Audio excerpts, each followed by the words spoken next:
साहेबांच्या बाबतीत सांगायचं झालं तर आजी आणि माजी सैनिकांनी च्यासाठी त्यांनी घरपाळा प्रथम माफ केलेला आहे। आमच्या सैनिकांच्यासाठी त्यांनी मध्यंतर काळात कार्यक्रमसुद्धा गावामध्ये घेतले आहेत। मुश्रीफ साहेब माझा देव माणूस, ज्या ठिकाणी पायाने जाता येत नव्हतं त्या ठिकाणी आता गाड्या जायला लागल्या, असं डांबरीकरण केलं।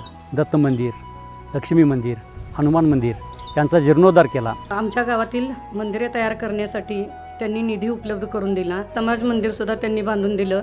गावामध्ये पाण्याची टाकी, पाईपलाईन अशा अनेक गोष्टी मुश्रीफ साहेबांनी आम्हाला उपलब्ध करून दिला। या 5 वर्षामध्ये जे गावाची स्थिती होती आणि आजच्या डेटला हा गावचा विकास हे एक साहेबांच्या हातनंच झालेला आहे। जो शेतकरी माणूस कच्च्या रस्त्यानं गवत आणि गुरे वगैरे घेऊन येत होता, जात होता, आज तो पक्क्या रोडनं 4 व्हीलर घेऊन, मोटरसायकल घेऊन नदीपर्यंत जात आहे। बेळगुंदी गावची जी स्मशानभूमी आहे ती गावात अव्वल दर्जाची आहे। आकस्मिक मृत्यू झाला माझ्या मिस्टरांचा, त्यामुळे मला संजय गांधी निराधार पेन्शन योजना लागू झाली। ही साहेबांच्या माध्यमातून लागू झाली। मुश्रीफ साहेबांनी सावरबाळाची मला पेन्शन चालू केली आहे। माझं व्यवस्थित घर चालतंय 1500 रुपयानं। आम्हाला वाटतं की परत पुन्हा एकदा मुश्रीफ साहेबच आमदार व्हावेत अशी मनापासून इच्छा आहे।